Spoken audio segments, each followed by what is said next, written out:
సింగరేణి కార్మిక సంఘం టీబీజీకేఎస్ నుంచి కవితను తొలగించి కొత్త గౌరవ అధ్యక్షుడిని ఎన్నుకోవడంపై ఆమె బహిరంగ లేఖ రాశారు. ఈ లేఖలో కీలక వ్యాఖ్యలు చేశారు కవిత.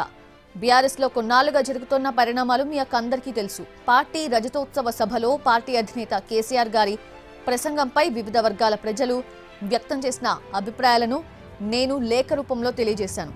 నా తండ్రి గారైన కేసీఆర్ గారికి నేను గతంలోనూ ఇలాంటివి ఎన్నో లేఖలు రాశాను. నేను గతంలో అమెరికా పర్యటనకు వెళ్ళినప్పుడు కేసీఆర్ గారికి రాసిన ఆ లేఖను లీక్ చేశారు. లేఖను లీక్ చేసి నాపై కుట్రలకు పాల్పడుతున్న వారెవరో బయట పెట్టాలని నేను కోరాను.